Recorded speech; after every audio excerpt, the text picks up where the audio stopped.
Hundreds of Americans died in the seconds during which the planes hit the World Trade Center, and thousands more were crushed and torn apart when the towers collapsed.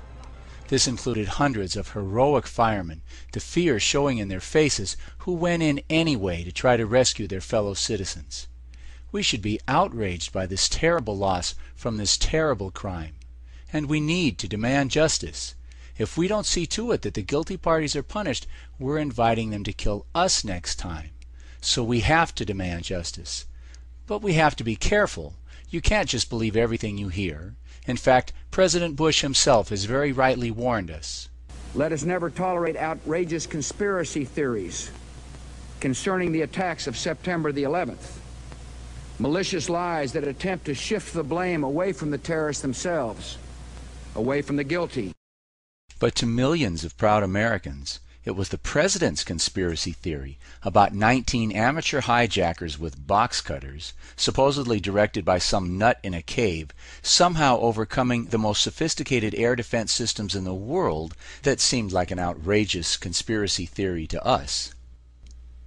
As early as the next day, September 12th, millions, literally millions of Americans thought that the idea that the Pentagon had been hit showed that this was an inside job. We were supposed to believe that a hijacked, slow-moving 757 could penetrate Pentagon airspace, could penetrate missile defenses, could penetrate defenses designed to stop supersonic jet fighters and bombers, and could do it 50 minutes after everyone in the country knew we were under attack. Pretty outrageous. The following day, September 12th, we were asked to believe a more detailed and more ridiculous story, that the plane that flew into Pentagon airspace then made a 240-degree turn around the building, exposing the plane's long and broad side to attack from ground defenses, all without a shot being fired. On September 12th, we were told that if the plane had not made this incredible turn, if it had just headed straight into the Pentagon, it would have crashed into the most high-level, top-secret area of the Pentagon. It would have crashed into the offices of Donald Rumsfeld and all the top brass.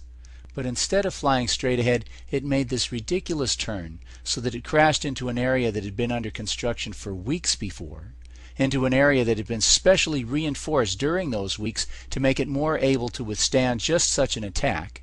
And it crashed into an area that, because of the construction, was mostly empty and only contained people who had been judged by the killers as deserving death. Let's say that again. If 9/11 was an inside job, the people who were present at the Pentagon and who had been assigned to work in this very special area had been very specifically selected for death. And then we had to sit and watch as in the next week Richard Myers, the man in charge of North American air defenses that day, the single individual most responsible for the disaster, instead of being court-martialed and shot, was instead promoted to chairman of the Joint Chiefs of Staff. Outrageous. Simply outrageous. On the morning of September 11th, many building engineers and demolition experts were disturbed as they watched the collapse of the Twin Towers. No steel frame building in the history of the world had ever collapsed in this manner. A few had been knocked down by earthquakes, but never by fire, or even by planes. In 1945, the Empire State Building was hit by a U.S. Air Force B-25 bomber, killing 14 people, but causing no significant damage to the building's steel frame. The designers of the World Trade Center anticipated such hazards. The building was designed to have a fully loaded 707 crash into it. That was the largest plane at the time. I believe that the building probably could sustain multiple impacts of jetliners because this structure is like the mosquito netting on your screen door, this intense grid, and the jet plane is just a pencil puncturing that screen netting. It really does nothing to the screen netting. A 707, by the way, is heavier than the planes that hit the World Trade Center. And 20 minutes after the second plane crash, when nearly all the jet fuel had been burned up, the buildings just seemed to explode, throwing steel girders weighing hundreds of tons for hundreds of feet, burying them into buildings on the other side of the street. Virtually all of the fuel from the planes had been consumed in the first 20 minutes.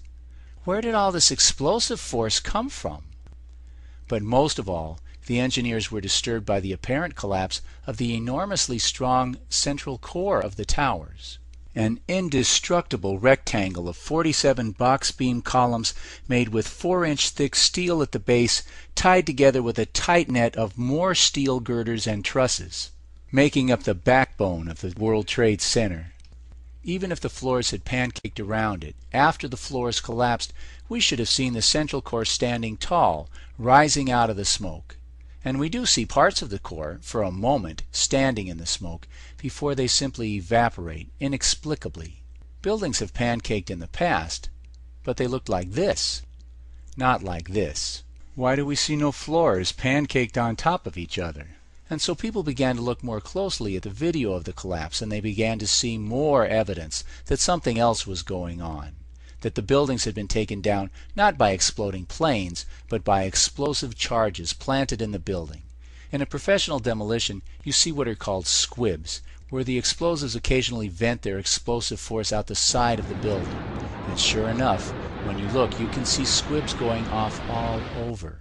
The specialized explosive used by professionals to demolish a steel frame is called thermate. It is placed in key locations and melts large steel joints in an instant, which is precisely what we see here. Look closely at this photograph. This is one of the box girders of the central core. Look at it. It's been clearly melted.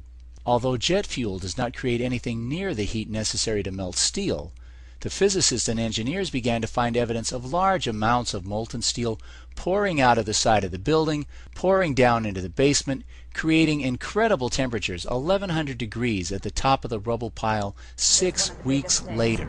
Out still on the rubble, it's still, I believe, 1100 degrees. The guy's boots just melt within a few hours. And turning up months later as huge chunks of iron and concrete slag. And slowly, other information began to come out, information that proved dramatically and indisputably the true nature of the conspiracy behind this horrible crime. We learned that at 5 o'clock in the afternoon, Building 7, a 42-story glass and steel structure located across the street from the World Trade Center, collapsed. It was not hit by any planes at all. It appeared to have suffered only minor damage, but nevertheless it simply fell down in what is clearly and classically a controlled demolition. But you ain't heard nothing yet. Larry Silverstein, the leaseholder of the World Trade Center, accidentally told PBS that he had the building demolished. I remember getting a call from the fire department commander telling me that they were not sure they were going to be able to contain the fire. And I said, you know, we've had such terrible loss of life. Maybe the smartest thing to do is pull it. And they made that decision to pull, and then we watched the building collapse.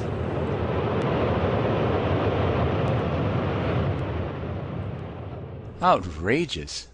Simply outrageous. It takes months of preparation and planning to do a controlled demolition like this one. They had to have put these charges in place before September 11th.